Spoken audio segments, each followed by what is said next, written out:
everybody. Thank you for coming. This is the last one for this calendar year. It's gone by quickly. Hopefully it's been a good year for everybody. It hasn't been a bad year. And we'll figure out round two in 2 weeks, right? Start all over again. So welcome to the December meeting.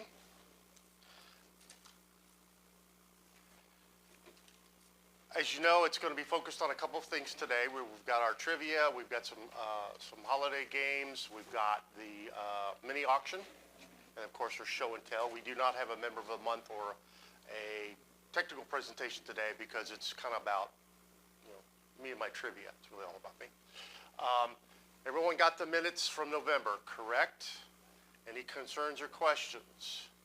Would anyone like to pass a motion to approve said minutes? Second, third, fourth. Okay, so is passed. Is that working for everybody? I send those out hopefully, the week before. You can see the minutes, you can see the agenda. Every once in a while, the agenda changes a little bit, but if that works, because I don't know what the club did before. I don't want to waste 30 minutes reciting what you already just all sat through. So that's just my personal opinion. We'll go through old business, go new business. We'll take a break. We'll have our trivia. We'll take another little break. We'll have reindeer games, courtesy of Dwight. We'll take another break. We'll do the show and tell of the test equipment, and then we'll have the rest of the event for the equipment auction, and that'll be driven by Dwight as well. So, old business. We're up to 106 members on Facebook. Got those 3 new ones right there. We elected last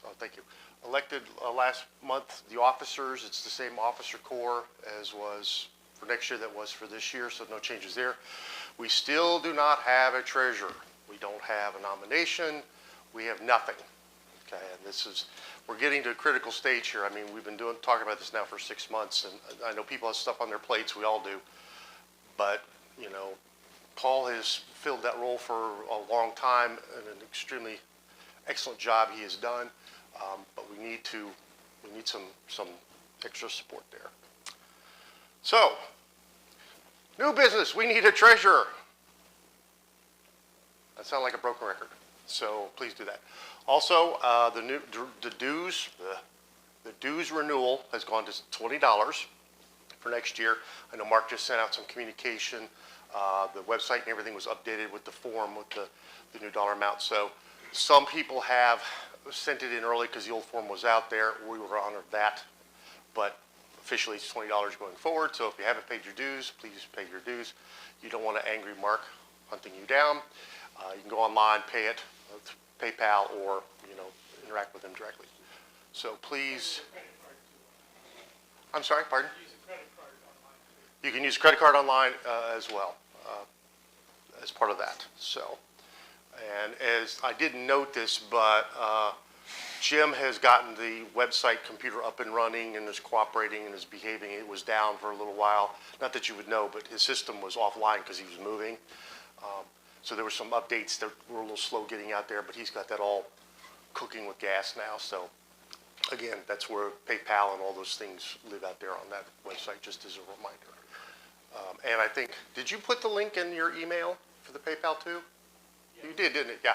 So the email also had a link for the PayPal if anyone wants to do it. We're trying to make it multi-channel, very convenient for everybody. Click on one time, but you can't click on annual, and it will automatically select the next year, but I don't know how to do that.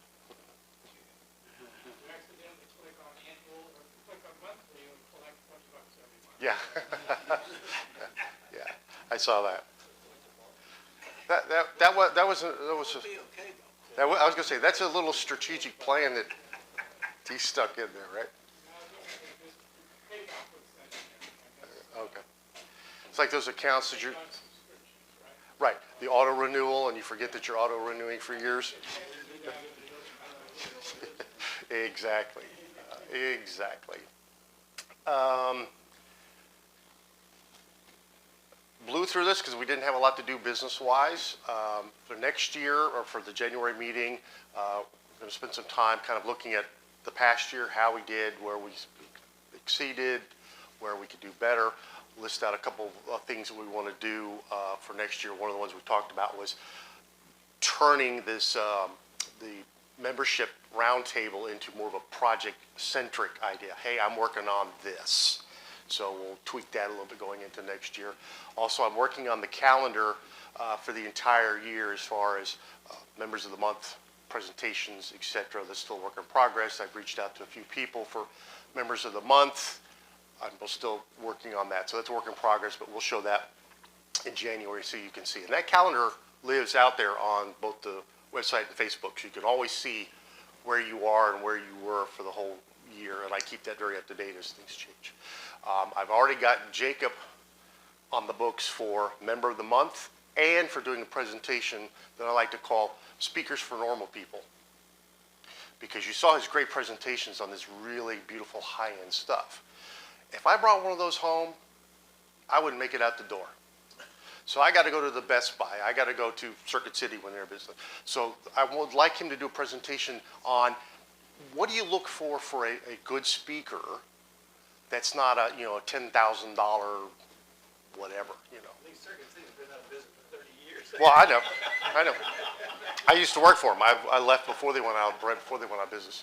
But that's the only other big box around that has something other than just, I'm not going to buy a speaker at Walmart, sorry.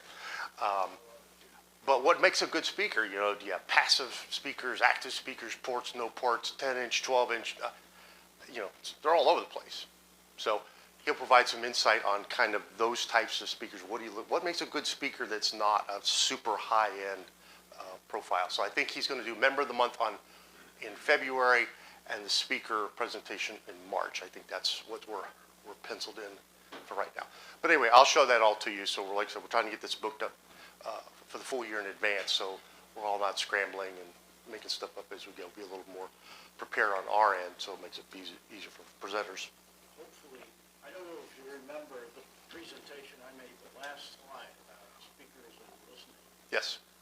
And hopefully, I have a pair of those 501s and I'm putting together a system that I think we can demonstrate in here. And unless you've heard of Bose 901 system, you can't believe it. Mm-hmm. And hopefully sometime relatively early next year, we'll set it up and do a demo on that Bose system. And with the demo will also be an opportunity to buy the whole sphere the way it is. So, Such a bargain. there you go. Yeah. At one point when I was young and foolish, I came really, really close to buying a set of magneplaners, because those were the best things I ever heard. But then it dawned on me, you have to sit in this spot.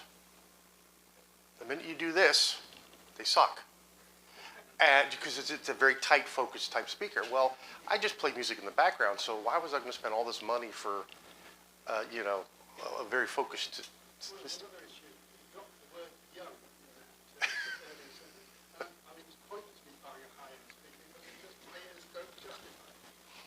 I'm trying to avoid that in my life, but I know we're going there too. That's another little story too. That's right, yeah. My wife, I always had pretty good hearing, and I could feel vibrations, but my wife the other day, you hear that? No. You don't hear that squeal? No. It's just the ice melting is what it is, 'cause I don't want to acknowledge that, so, but I digress. Okay, so we were able to burn it a whole 10 minutes, so that's good.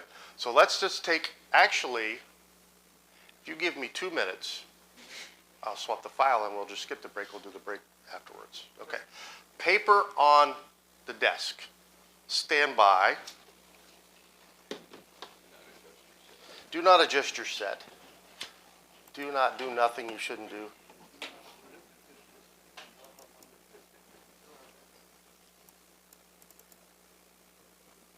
Is this the one I want? This is the one I want. Okay. So, last year we did, for those who weren't here, we did I can't pronounce it, it's a mashing of trivia and Jeopardy. Okay. And I think it was pretty successful. It was very fun. So we elected to do the same thing this year, even though this is a little bit shorter, fewer questions. So, this is why you need the paper and the pencil. Each table is a team. your team A, B, well, Dwight's by himself. Oh, yeah, okay, Steve's, yeah, okay. Lost train of thought. So every table is a team, right? I will read the question, give you all 30 seconds to write down on the paper or pencil the answer, right? I will read the answer, and you'll make a note if you got it right or not. And at the end, whoever has the most points wins. If we have a tie, we have a tiebreaker. So that's the spiel. So you two need partners. No. Dwight and I are. Dwight, okay. All right. Well, all right. So.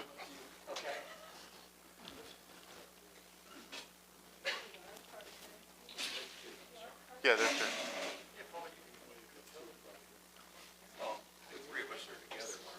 All right, so this table will have 3. Now, what's in it for you besides bragging rights? Vacuum tubes. So the club has donated bundles of 2 tubes. Aries took the time to wrap them. Quite nice. I don't know what tubes are in here. Mystery tubes. All I know is they're sort of round and probably made of glass. And they have been tested, so it's not junk tubes, they're good tubes. And so the winner will get some of these. And then also with Dwight's reindeer games, the winners of those games will also get said packs of tubes. So we'll do this, we'll take a little break. I'll help Dwight get set up for the reindeer games, and we'll go from there, okay? And we need to thank Aries for taking the time to do all of this. Okay. Are we ready? Here are your categories. Radio models, radio and TV broadcasting, technologies, radio manufacturers, television programming. Now, in honor of Steve and his question about the Philco predicted TV, and he was worried that was bringing TV into the radio club, and I said, you know, they're cousins. I've thrown a few more television things in here. So it'll prove it, just check your television knowledge. And then we have tiebreaker. All right. Are we ready for question number 1? In the category of radio models. This radio is considered to be the holy grail of vacuum tube radios. What is the make and model? Talk amongst yourselves, write it down. The holy grail of tube radios. Make and model. I'll go with the model if you don't have the make, but preferably you have both.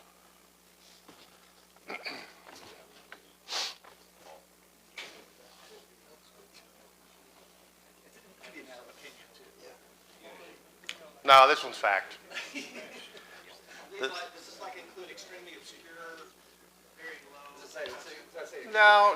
No, mainstream. Always consider most things mainstream unless I call it out. Because, yeah, By rarity or by dollar value? if this showed up, do people go, ooh? There you go. Could be a lot of things. There you go. All right, are we ready for the answer? Yeah. It is the 1938 Zenith Stratosphere Model 1000Z. What? We just had Zenith Stratus. That'll, yeah, that's fine. What about Scott? Who cares about Scott?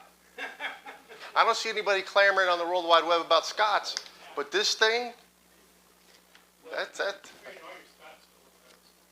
Yeah, there you go. See, Could right also there. be a Spartan out there, could be, there's a lot of equal or higher value dollar. Okay, I'm in charge. This is the answer. I do know it is a little subjective, but everything I've seen everywhere, that's like the one that everyone wants, you know. Excuse me, that's your, No, it's the consent, agree with you? the World Wide Web. Oh, I see, all right. Can't argue with that one. All righty. All right, question number 2. In the same vein, come on, go down, go down. What's considered the holy grail of the transistor radio? Again, criteria. Do people go ooh if they see one? They shell out big bucks for it.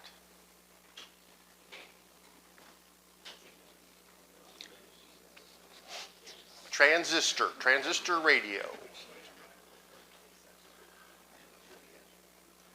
the first one,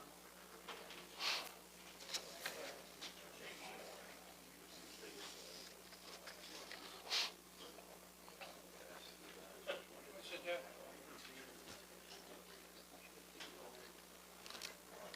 Didn't you win last year? No, I'm second. Second. I He got and, you. Randy Mullen actually like swept. That's the board right. something Yes, like that- 2 years ago. That's right. Yeah. That's When did you just don't ask questions about Bush radios? That's Bush the president. Bush is in Outback. Bush is in beans. UK producer. Last I checked, this is the United States. He's only UK-ish this year. That's what I'm asking. Okay, the answer is the Regency TR1. The Holy Grail. I think Aries has one. Somebody in this club has one that's like, he paid $5 for it. It's like mint or something. Yeah, somebody. We're gonna have another argument about that with Zenith transistor base. I don't know. That's, again, not what the web tells me, but I don't care. You know, if you were gambling for money, I'd be more concerned about the hyper accuracy. So, nice segue, my friend, because the next question is, this radio started production with the sailboat grill cloth, changing to an aviation theme.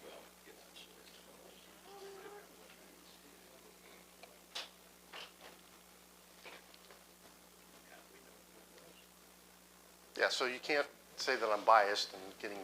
Oh, I can say that. What is the radio that started with a sailboat on the grill cloth and switched to an aviation theme? All right. I'm sure you all know this one, so I threw an easy one in there. What was the model, Zenith model 7G605, the Clipper Oceanic? So it started, it's the bomber, the infamous bomber radio. I have one too. But they started out with a sailboat, and then as the war started, the powers that be made them switch to, huh? They weren't considered TOs? Yeah, So is it yeah, Transoceanic yeah, is the yeah, answer? yeah. Yeah, that was the first transoceanic. Yeah. Right, yeah, yeah. Okay, next question. In a similar vein, this radio kept its sailboat cover when its sibling, in fact, changed its. This radio kept its sailboat grill cover when its sibling's grill cover changed to the airplane.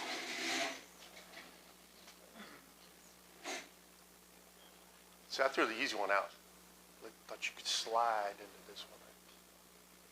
Let's write your answers down.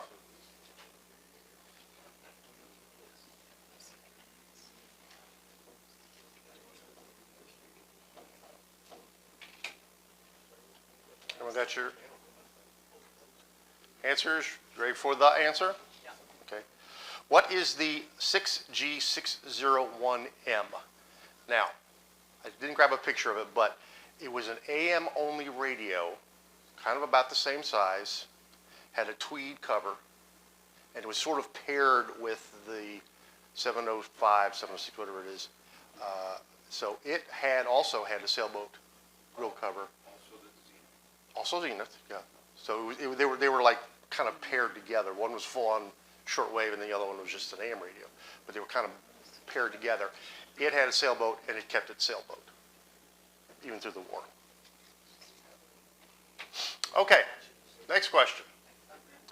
The first broadcast super heterodyne radio manufactured and sold commercially.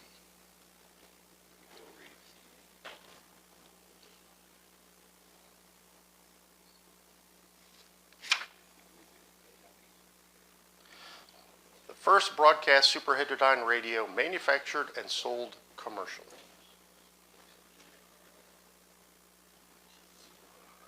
I had a hair problem. At least you have hair. Not like it used to be, but. Well, you can walk with something just now. All right, everybody ready for the answer? The RCA Radiola AR812.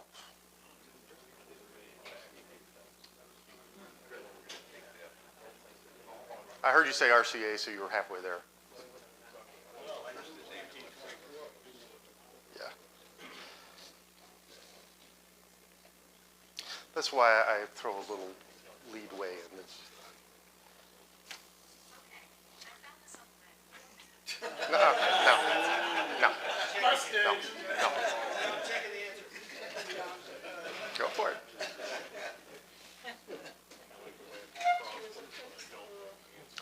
So while you question something that's exactly perfect, I'm going to keep going. All right, this famous radio was never actually produced, but based on a real model. Oh, somebody has one of those in. Me. I have one. So what's Is the it question? Dawn Wells? Is it the model of the actual radio? that What was the basis of that radio? Yes. That radio, as you see it, was never produced, but it's what was the basis, the foundation of said non-existent radio. Can we tell you the name of the actress instead? You can, but it doesn't help. Dawn Wells was Dawn Wells. Well, it's funny. I had an opportunity to meet Barbara Eden one time, and I told her, I said, you know, it's always the Ginger Mary Ann argument. And I told her, I said, I would always just interrupt the conversation and go, Jeannie. And she said, oh, you're so sweet. All right. Ready? Ready for the answer? Yeah. Packard Bell AR815. It was sold in Japan under a different. Actually, I don't think Packard Bell made it. I think this other company made them, and Packard Bell branded it, the radio. So. It was an Iowa. Yes, that's exactly what it was. You're correct. Yes. Yeah, yeah. Iowa is the They added the antenna and the handle on the top. Right. For the broadcast. right. And allegedly, that radio was actually Sherwin Schwartz's radio in his office, and they kind of stole it for the show and then gave it back to him when he was. D cells. D cells. Ridiculous how much those things go for. Oh, I know. I was able to score one. It was brown for $150, and it worked. And I just painted it white and put the antenna and the handle on it, you know. But it works great. And they're going for, yeah. I got a brown Iowa one for like $5 at the store once. It's like, that looks vaguely familiar. Sure enough, it was Yep. Yeah. Where is that radio now? Smithsonian by chance? No one knows. It went back to the producer, and you know who knows where. Probably lost in the island. Yeah. still haven't gone off the island. Okay, next question. In 1931, this model was available in 3 versions: Cathedral, Lowboy, and Highboy.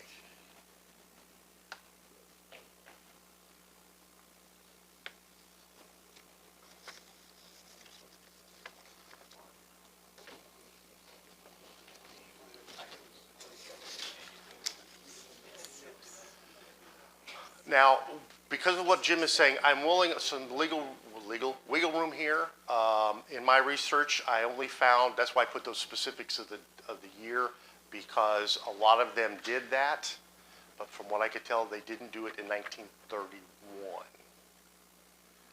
But I'm not going to hold everyone to this one. You know, if you get it, great. If you don't, you know. To your point, sometimes the World Wide Web is not the end-all, be-all. Okay, ready for the answer? You ready for my answer? The Philco 90. Philco 90. I'm not even to this table. I don't know. This is a good table.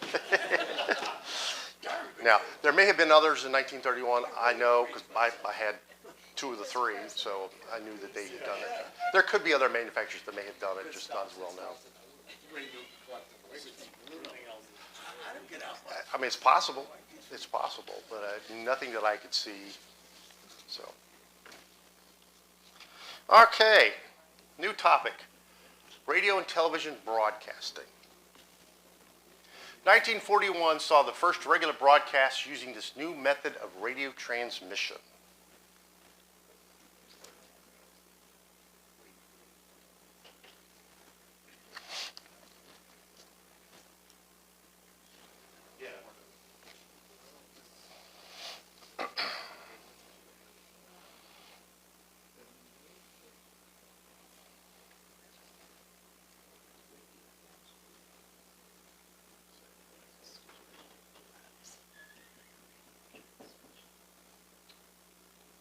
Regular commercial, not testing, but I mean on the air to do it.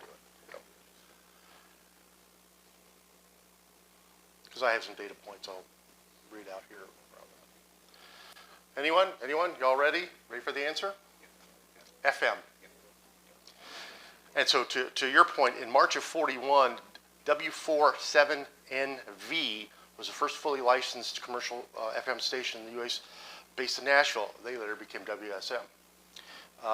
WFIL in Philadelphia is often cited as the first commercial FM licensed station. Also in 41, the Columbia University Radio Club began broadcasting scheduled FM broadcasts. So who was the first? Yeah, I don't know. In 1940, station licensed Armstrong started experimenting broadcasts and things like that. Right, yeah. So anyway, there you go, FM. The date of the very first color television broadcast.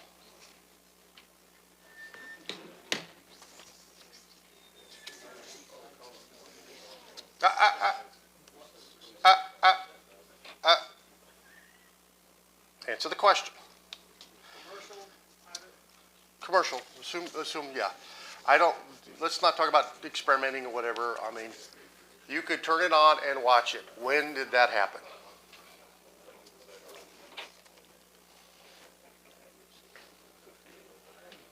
Want to know the day of the week, too? I'd also like to know the weather, the direction of the wind flow, and how the fish were biting. Relative humidity. Okay, you ready? June 25, 1951. Now, to dovetail on Mr. Hart, that's why I said answer the question. The first commercial color television broadcast was made by CBS in 1951. The initial broadcast was a one-hour variety show titled Premiere. The program was transmitted from CBS's New York studio to the affiliates in Boston, Washington, Baltimore, Philadelphia. However, CBS's color system was not compatible with black and white, meaning that most people saw a blank screen.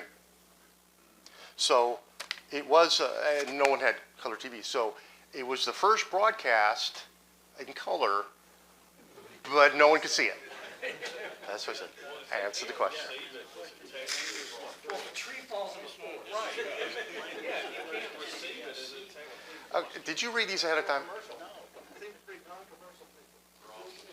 Okay. It was illustrated for the first time at the World's Fair. Yes, that's correct. 39 had the technology. Right.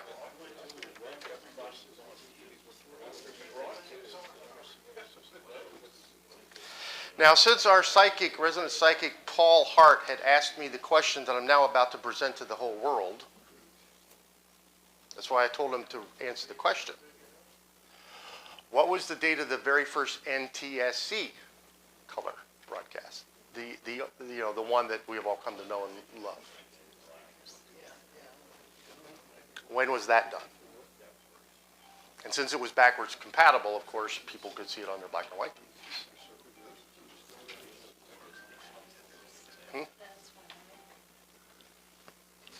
Previous one was kind of mechanical. Right, the CBS system was a mechanical spinning wheel, crazy, whatever. Suppose he made a better picture, but could you imagine moving a 10-foot wheel around for your projection TV? Okay, the answer is 1953. 1953 for the first NTSC broadcast. And of course that was NBC, because they and RCA were all the same. The Peacock. Uh-huh.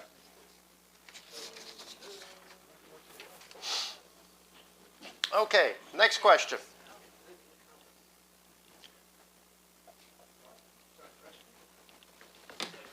That's the answer. Hang on. What did I do? Oh, yeah, that's right. Okay. That's the answer. What's the question?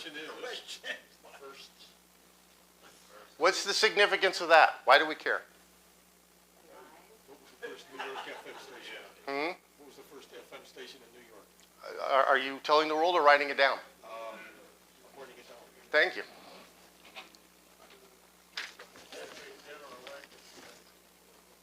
Why is that relevant? Why do we care about this station? Other than it's in a weirdly spelled little city.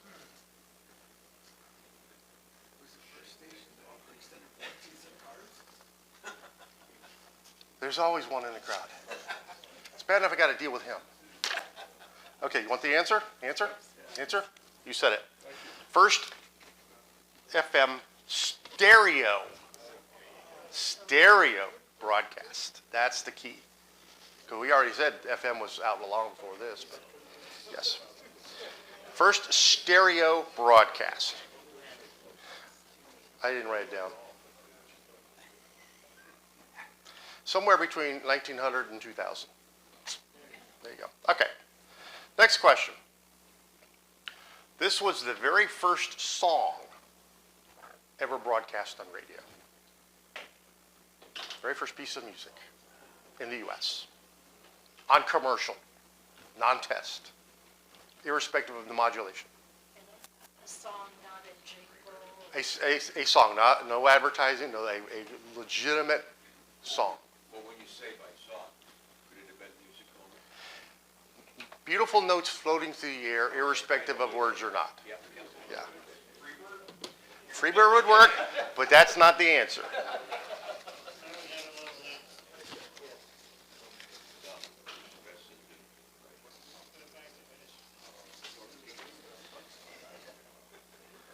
Got,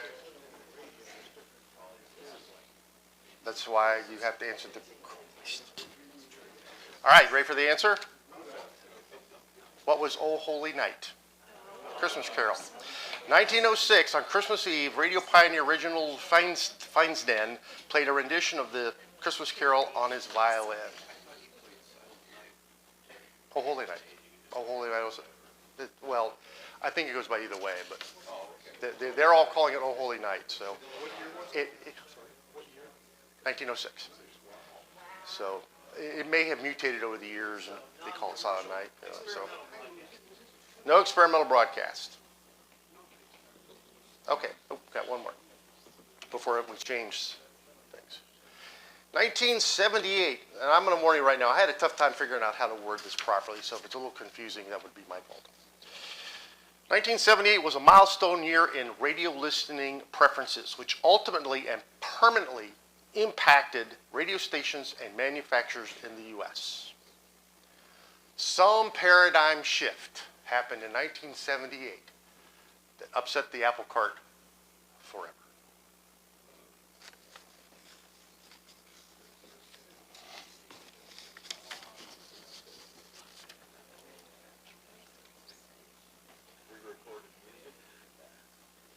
In 1978, recording anything was almost impossible. Well, no, I mean, it's the illumination of the disc jockey to corporate. No, they were still disc jockeys all the way. They're still disc jockeys now.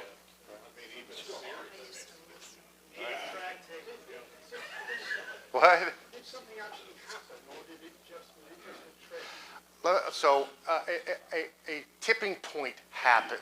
A tipping point. Nobody actually did something that changed things. It was just a tipping. Many people did. It happened over a period of time, but that was the date that the apple cart was tipped. Not societal, but technological. It wasn't a technical change.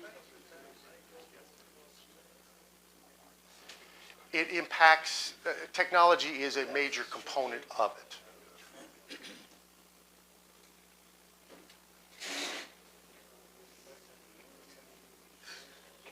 Ready for the answers? You still working on it? I said I had a tough time wording this one. That's why I'm trying to, do more explanation. It's always easier to put the answer down than the question. What did you say? That's it. 1978 was when in North America, FM overtook AM as the preferred listening medium. So that is exactly right. That was the point where AM had been declining, FM had been increasing, but that's where the switch is. And of course,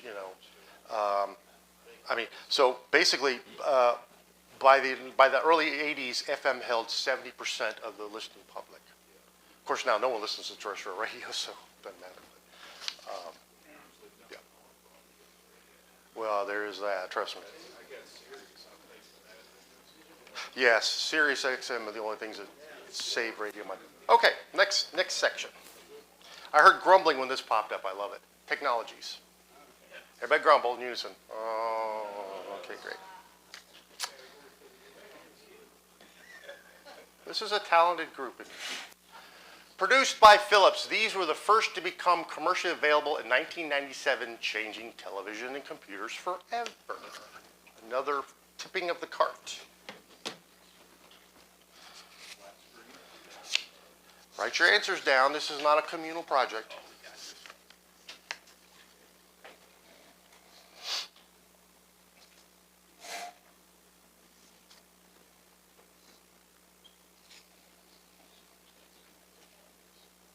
Everybody ready for the answer? What was the first commercially available flat screen TV?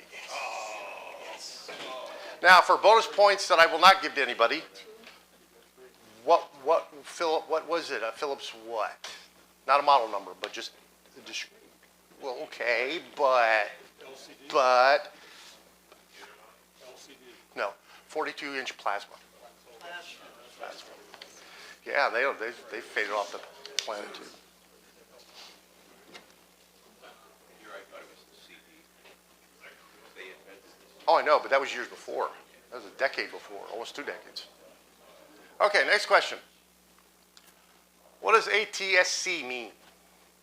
I told you I was going to throw some TV stuff in here.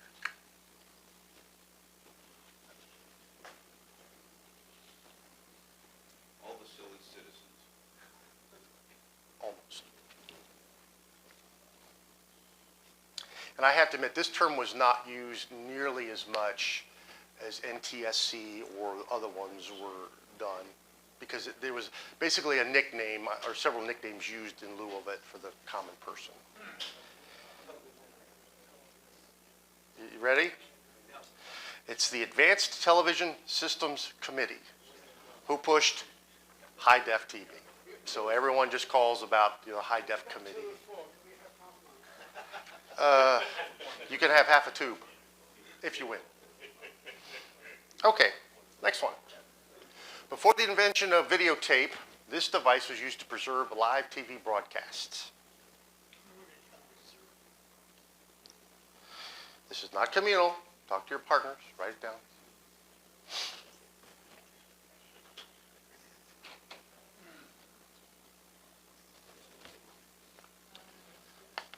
In between live and Memorex, what was this?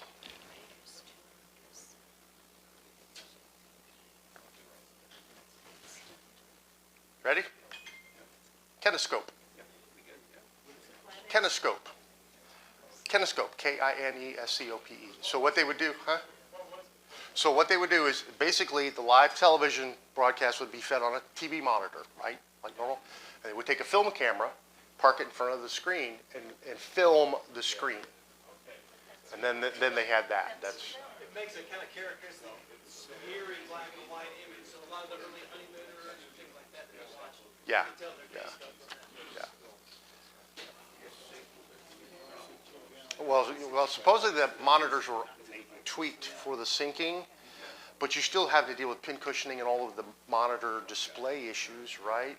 And the brightness, contrast, and all that kind of mess, And if you keystone the camera at all, I mean, there's a, You know, when I worked for Sylvania, they came out with a TV that did slide projectors like that. And so you could load a slide carousel in, and they had a camera tube on the thing that would play on your color TV. well, and that's basically what all the old TV stations had in their film islands and film chains. Same thing. That was a more cost-effective model. Those other ones were huge and expensive. Okay, moving on. TV question. AM, FM, and vestigial sideband filtering are used to broadcast this. If you paid attention, I just already screwed up. Yep, we got this.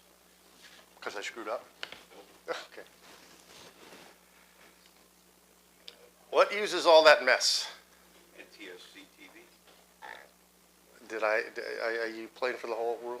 Oh, well, you asked the question. I'm not ready for the answer yet.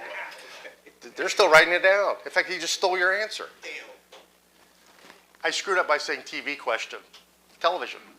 That's the modulation configuration for television. The video is AM, the audio is FM, and then they smack the chroma stuff on the side,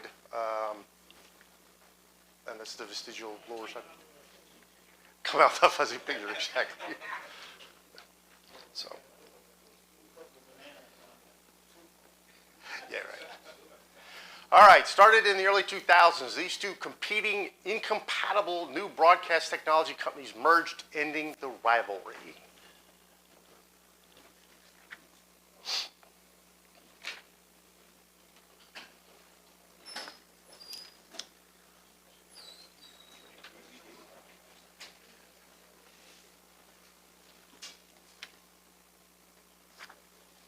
Ready? Done? Sirius XM. You had Sirius, you had XM. Totally different technologies, totally different everything. Certain manufacturers of cars had this radio, they had this radio. These guys had some programming that these guys didn't have, and they decided to merge, and the FCC said, well, you can merge, but everything has to be cross-pollinated, and which they did. So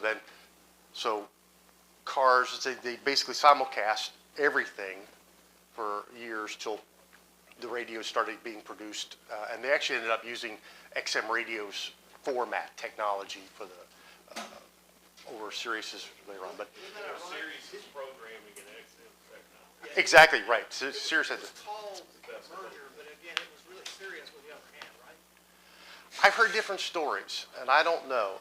Neither one of them were technically making any money. They've been losing money for years, but right. So the XM had the better technology, but Sirius had a much better program selection. But I think most cars had Sirius, but like airplanes and stuff, you could get XM. yeah. And again, so Ford would have one, but Chevy would have the other. So now you had to have two subscriptions, and it was a nightmare. So that's what that was. Okay, next one. Ampex VR X1000.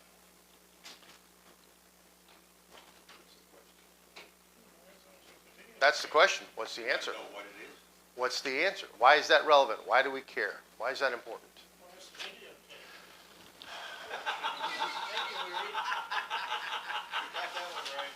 Thank you for playing. Reed has ruined it for everybody. Let's just go eat donuts and go home. The first videotape machine. Yes, that is correct. It was the Quadrature Scan 2-inch videotape, black and white. That was the first one. That's why Kinescope went away. And then, of course, RCA had theirs and went downhill from there. Another problem with Kinescope is that the movie runs at 24 frames a second. Yeah, And TV runs at 30. 30 frames. Yeah. So how do you, let them They merge? skip a frame, I think. Yeah, that's what they do. They drop a frame every. Oh, yeah, drop the frames. That's where the whole, if you know anything about time code, drop frame and non-drop frame came from. Because what happens is over a period of time, the frames add up, and you end up with, instead of 30 frames, you end up like 32.7 or some crazy thing. And so they had to do that because of the film rate, right? Then they figured out in movies how to adjust the monitors to catch to be at the same rate as the film. Because in the old days, when you would shoot a TV on a set, it was always rolling. So they tweaked the monitor so the roll would match the actual film shutter speed and stuff like that. Okay, I digress. Another technology question. Motorola's Sequam is the U.S. standard for this type of radio broadcasting.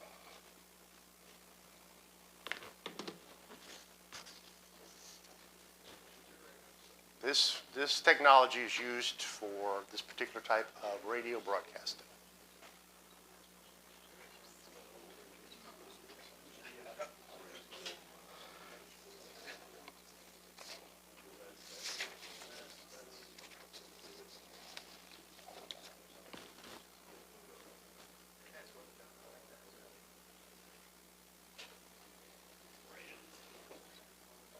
Ready? Ready for the answer? What is AM stereo? AM stereo. AM stereo. Yeah, exactly. Right up there with the Edsel and the Betamax. Yeah. Almost. So AM stereo, which literally it's like no one ever did anything AM stereo. You still got a crackle in the lightning strikes anyway, or it's just coming out of 4 speakers. They had more well, AM generally it's got more bandwidth, but it's all the other noise that better coverage. Okay, last one for the technology. Y'all get this one. This is easy. Before solid-state devices, radios use this thing to make AC from DC, so you can run it through a transformer and get different voltages. Write it down. Write it down. This thing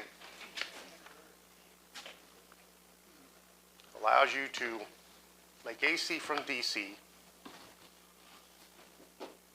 in the broadest sense of the term. In the broadest sense.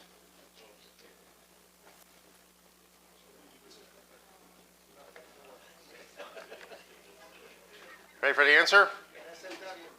Vibrator. I actually found when I was redoing one of my radios, the vibrators, that I found a brand new solid state reproduced thing shoved right into the case. It was perfect. So there was no little noise, no nothing. It was all solid state. It worked great. Plugged right in. Sort of like Philco. Like $50, I think. The vibrator man had AC the square wave. Yes, correct. Could AC a sine wave? Oh, I know. I mean, I could have been a little more anal about that, but knowing the genius in the room. Who invented the vibrator? No, not the vibrator. Who invented DC? Who invented DC? What? Nicholas Volta. Got the first patents on the I wouldn't say transistor he invented switching it, I'd say system he that discovered did it. this. It's always With Tom Houghton and Don Kurtz and Aircraft Radio Corporation. Gotcha. You were there. You witnessed it. That's very cool. Okay, new subject. We're getting toward the end. Radio manufacturers. 1923, only 1% of the U.S. households had this. By 1937, 75% of the households had one. What do they have?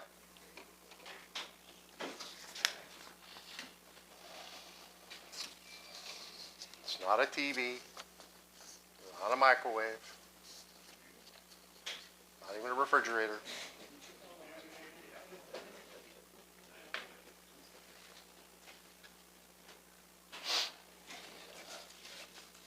Not a bathtub. Indoor plumbing, though that's possible.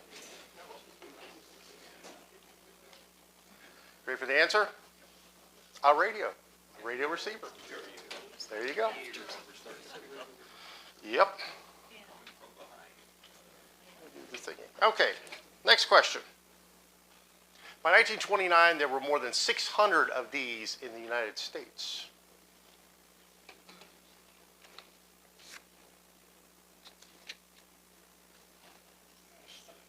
Not turned to suicide.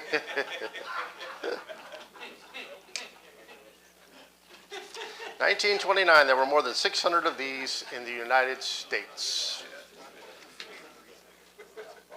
Y'all ready for the answer? Need more time? Radio receiver manufacturers. Oh, How many exist now? None. I mean, some of the names have been sold off, but Well, Flex and Tentec. Yeah, they're, they weren't around in No, 1929. no, but you say how many today? I'm sorry. How many of these 600 exist? Not one. One. well, Radios for cars. Motorola, as far as I know. Well, no, it depends. Motorola made the police radios and stuff. But Icom makes most of that stuff now. there's some around. You buy a car, you got a radio in it, who made it? Probably some, Well, if it's GM, Delco made it. If it's Ford, it was Philco. yeah, but where were they made? They were probably made in Asia. But you didn't go down and buy a Delco radio. You've got Belmont, which became Raytheon, which is still manufactured. The names are still out there, but yeah, they're not owned by anybody, and they're certainly not made in the. JBL and Harman, Samson. Yeah, I mean, not just brand names, like the actual companies that were subsumed, but their brand names were taken over, like Belmont Yeah. became Raytheon, which is still manufacturing, but not commercial broadcast revenue. right, correct. It's still there, they just Yeah. have another brand. Okay, next question. In 1930, this radio manufacturer produced the first successful purposely built car radio.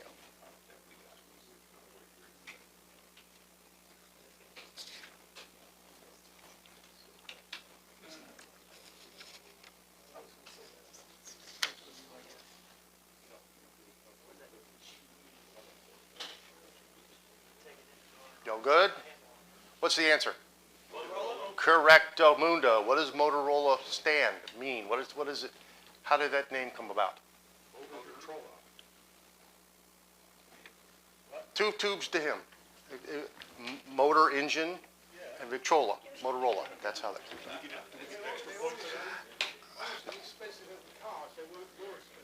Well, that's the thing. The very first ones were more expensive than the cars themselves. Yeah. Because they were custom radios at that point, right? Okay, on the same vein, this manufacturer made the first solid-state car radio.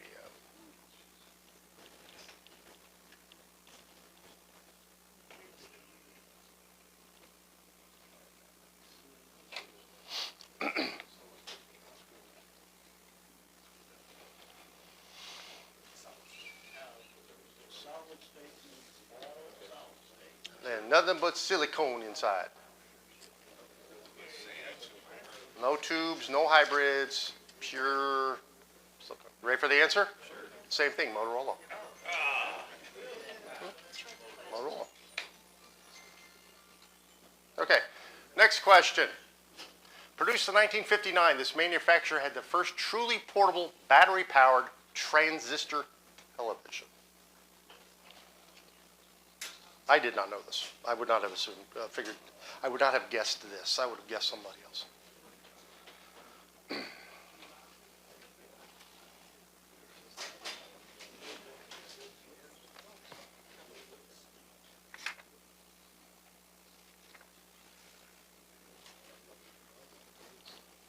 Ready for the answer? It was Philco and the Philco Safari.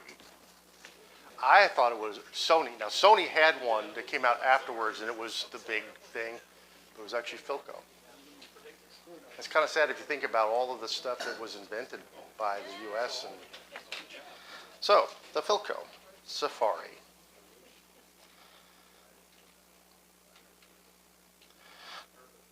Now, this next question is got to be dear to everyone's heart in this one. Developed by Andrew Mark, this was the first waterproof consumer radio receiver. Not military, not SEAL stuff. The first waterproof, commercial, anybody could buy it, radio receiver. Is this a manufacturer name or a? The model name, the device name.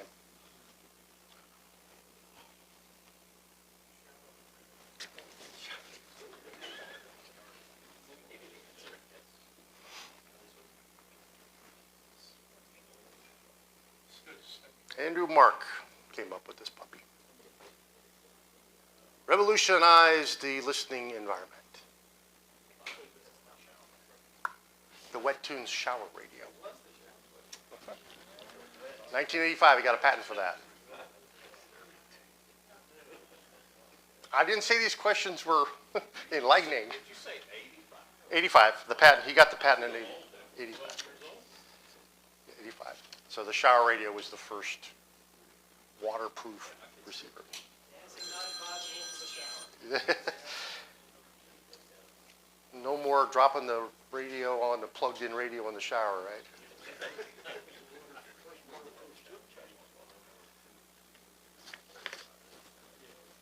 I don't know. Probably for the military? Yeah. Okay, I think this is the last section. As you all go, thank God. Television programming. Steve's fault. First question, what is the third oldest television network? The big network. What's the third oldest? Still surviving or at that time? In chronological order, doesn't matter if they survive or don't survive. What was the third oldest? So 1, and then 2, 3. What was number 3? And then 4.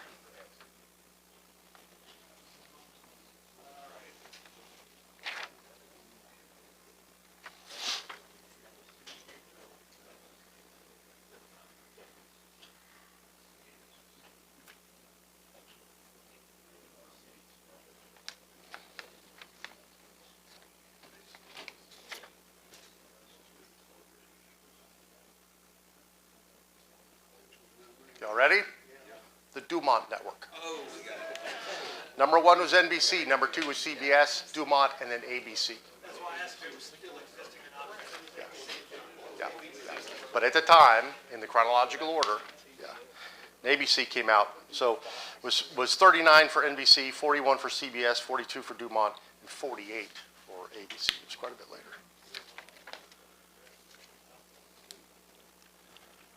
This network was the first to expand its evening news broadcast to 30 minutes up from 15.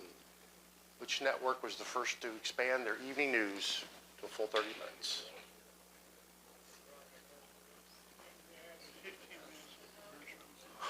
They do now. And they're all pharmaceutical company commercials.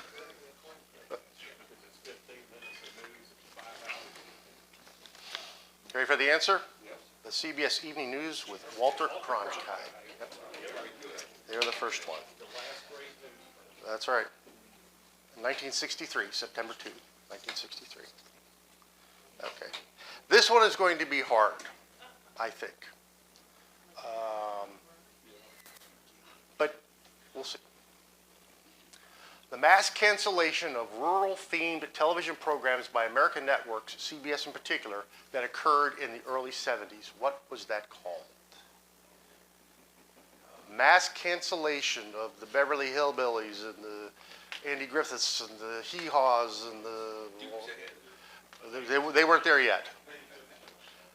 And CBS led the way, but all the networks did it. What was that mass cancellation called? It was I don't know. I said this was good. This is a hard one because if you're not into kind of the politics and everything, you may not know.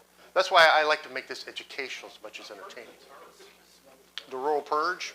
Yeah. Okay. I just gave you the answer. It was called the Rural Purge.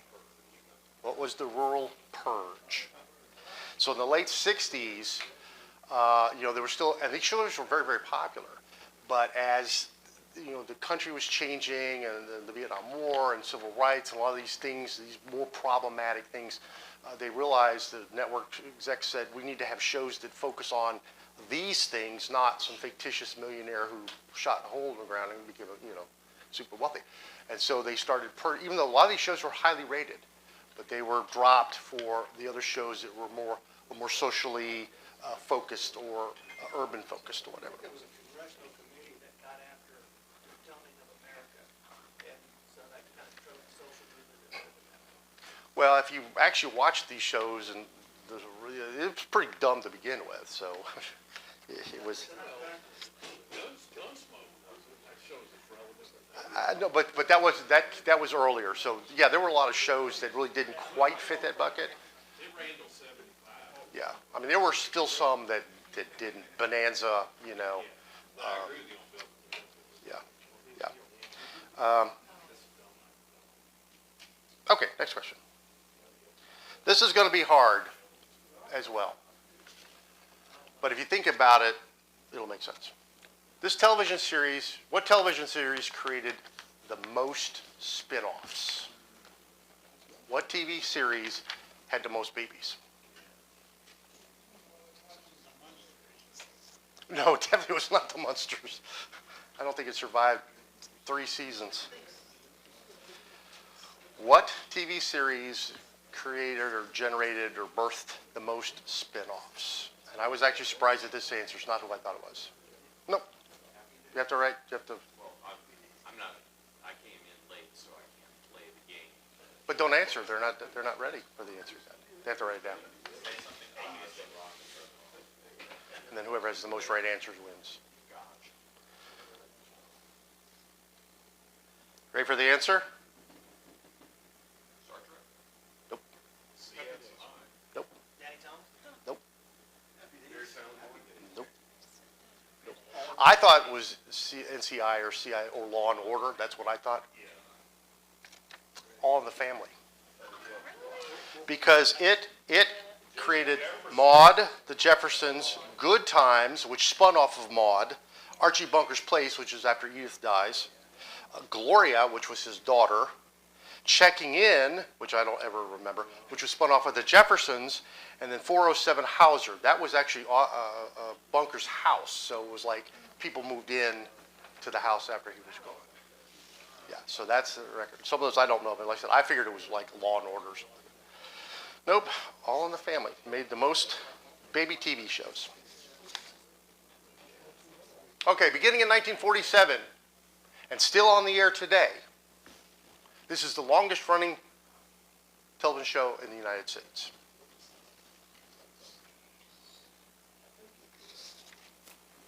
Started in 47 and still on the air today. What is that show? I need a title. I need a title. No categories. No famous people in the said show. Just the name. All in the Family? No. Nope. Ready for the answer? Yeah. Meet the Press. Meet the Press. It has been on nonstop since 1947. Okay, we're coming up on the last question. We will only do the tiebreaker after we tally up the numbers. This next question.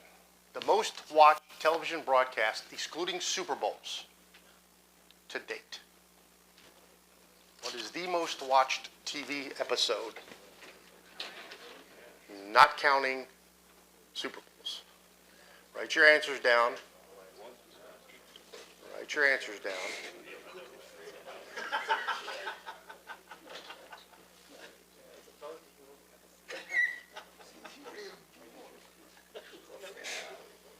Ready for the answer?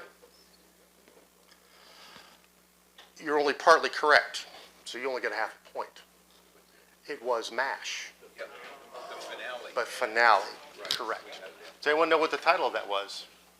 Yeah, the farewell. Goodbye, farewell, and amen. I was working at the TV station that night. I mean, they had made copies of commercials on commercials on commercials, so if the actual cart machine would die, and they got more money that night for a commercial than they ever had in the history of the station. And we didn't do any production. We just literally sat there and watched because they wanted 100% dedication of that equipment to keeping the stuff on the air. Do you remember the big story the next day? That multiple civic sewer systems got fouled because at the commercial. Oh, everyone, yeah. Guy ran and flushed the single time. Yep, Multiple municipalities had failure. I remember that. Okay, that was the last question. Tally up your correct, yes, sir. I have a question. What was the date of the first digital television, which you're all watching now? What do I care? I didn't ask the question. I see, okay, that's unimportant. What is it? I don't know. Oh, okay. I'm asking you. I don't know. Would you Google the answer, please? It's too hard to show the encyclopedias around. Yeah, November 1998. okay. All right. There you go, 98. Okay, so tally up your answers and the numbers. So, how many did I have here? 33. So you had 33 correct. No. You gave I did 33? Okay. How many did you get right? 15. Okay. You didn't get 8? Minus. We have 11. We have nothing. 11. 14, 15? Okay, what do you have? If we do this next year, we're going to exclude some people. What'd y'all get?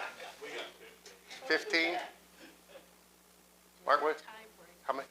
So you got 7. What'd you get? 9.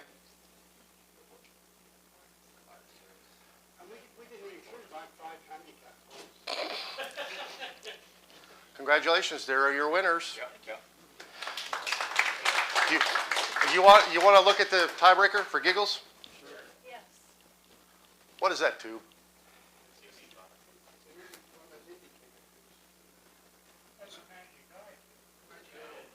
Correct. Yeah, but it's called Magic Eye in this country. 6E5. Yeah. Okay, so we need to. All right, so we will present to the winners of the second annual SARS Trivipedia your choice of 2 bundles.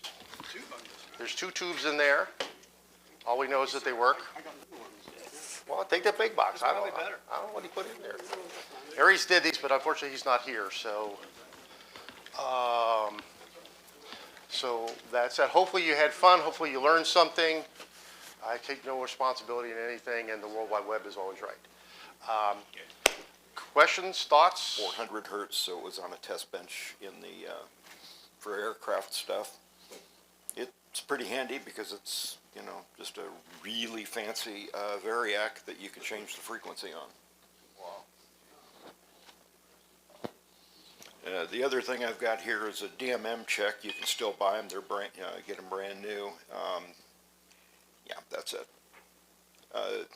You ever wonder how accurate your actual test equipment is, your meters and all that? That'll do, does voltage, capacitors, resistance, and there's something else I think it also does.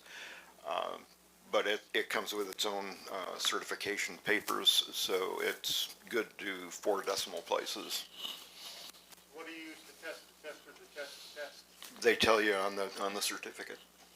Now, did you buy that complete? I bought that one, it's complete. Yeah, you can buy it just as a standalone board, you can buy it in a box, you can buy it, you know, there's several different configurations. What do they run? I think altogether was like $150, something like that. It's not, yeah, it's not bad. It's pretty good. That's actually pretty amazing. I mean, it's not going to be aerospace or anything, but it for telling us what our multimeters and whatever says, it's pretty good. So can you compare the frequency with WWV? Nope. Okay.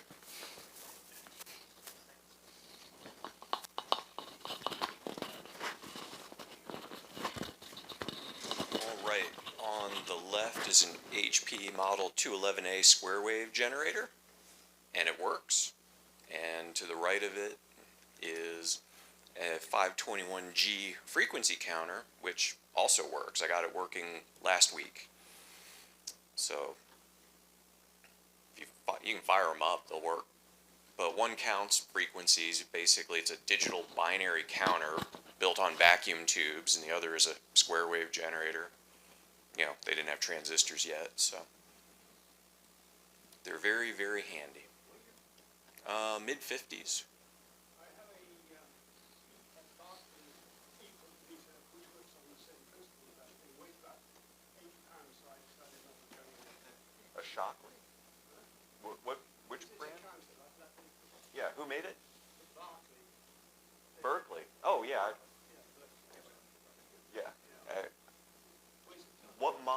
is it? Because I just got 5 of them and I've been collecting the manuals for them.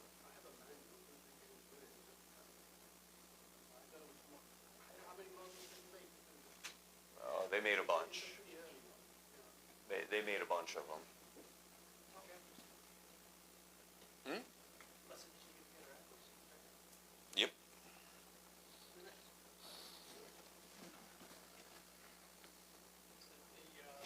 Little signal generator then?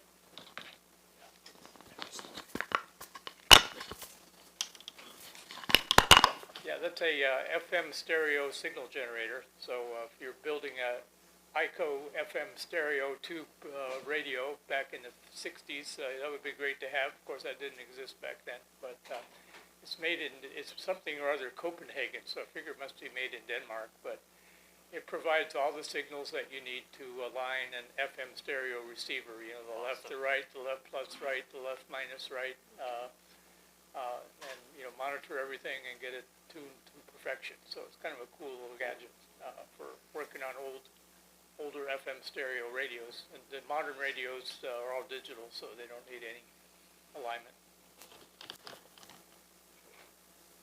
That's the Hitchcock TV set. I think this is the microphone. Hitchcock TV7, been restored and aligned by Paul Hart.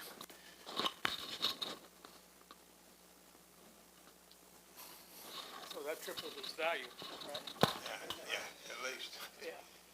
Yeah. It's an A, and we believe it was made by Supreme Instruments in Greenwood, Mississippi. We don't know for sure, but the SI and Supreme made all the first one. We think they made the A's, and after that, they didn't make them. I got another one I want you to line when you get time, that blue one sitting there. Yeah, the blue one. Show it to him.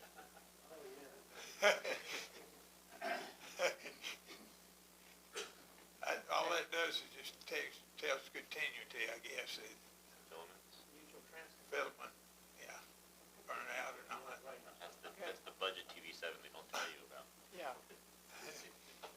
And that's farm radio, power supply. It's got all the very different voltages. I bought that at a, sale one time and, Already assembled, or you? yeah, he already assembled it. What I think it is, a kit from Antique Electronic Supplies, what I think it came from. Yeah, that's what that is. Yeah, I built lots of those. Yeah. Put it inside the radio. Yeah. Okay, we got next. Three. Let's see what it's saying. You're eight.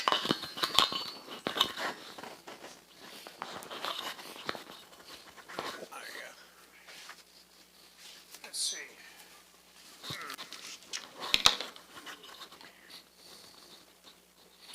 This is a volt ohm milliamp meter. They're very common today, but maybe not so common in 1935 when I'm guessing it was made. It's a Radio City Products is the name of the manufacturer, model 424A, and Radio City Products was located in New York City. So, any questions?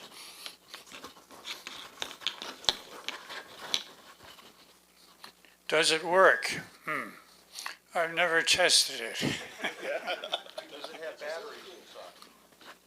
Well, if it's an O-meter, it has a battery hidden somewhere inside, probably badly corroded.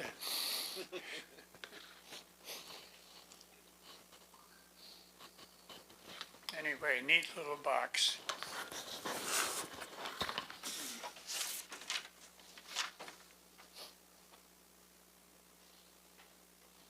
I don't recommend picking those up.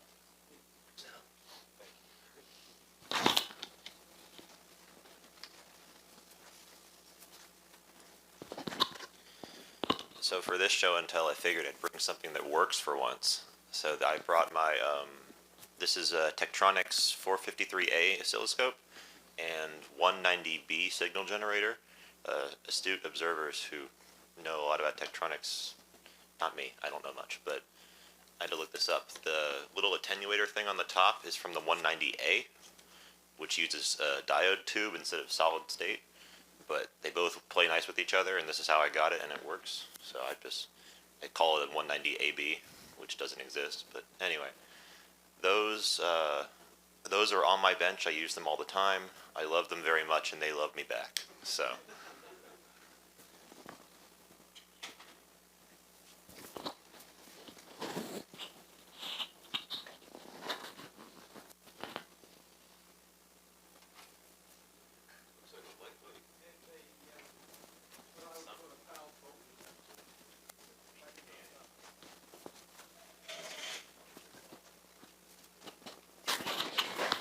Yeah, it's Sylvania polymeter thing. It's what I would call a valve voltmeter. It's a use a tube to it, and it's got a little RF probe there. Dates from 47. What did I say? About 1947, something like that. Seems to work. No, it's green.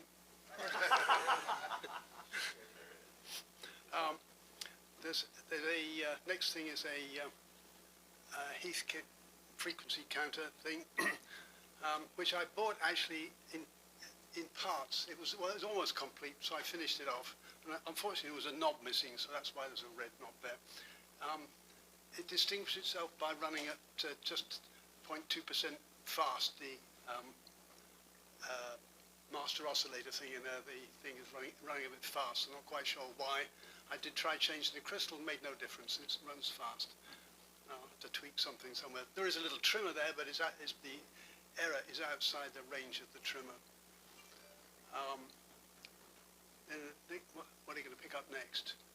That's a sort of generic little moving iron galvanometer thing. I think they were used for checking railway line telephones or something like that. It dates probably from the early 20th century. That one happened to be by General Electric in England, but there are lots of them that look very similar to that. It's connected through the hinges, which is not the best way of actually connecting, I would guess, but there you go. And the final little thing I brought is a little German Hauptmann and Brown multimeter thing with various shunts and so on attached to it. Probably around 1937. It was quite a neat looking little thing. Yep. So there you go.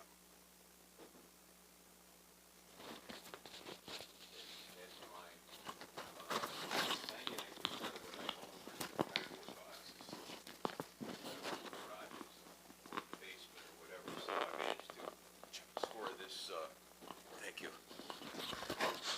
I managed to find this particular signal generator, and the one thing I found interesting about it, because I've never actually used it, but it allegedly goes from 130 kcs to 450 megacycles. Now, 450 megacycles is probably a bit of a stretch, so I'm thinking that they're relying on harmonics to actually get those upper bands. You know, there's no way that there's an oscillator putting out a clean sine wave at 450 megacycles. I think that's a knockoff from an ICO. I have one that Yeah, yeah. Is this the original dust? That is the original dust. That is historical dust on there. Yes. All right, thank you all. Those are very nice.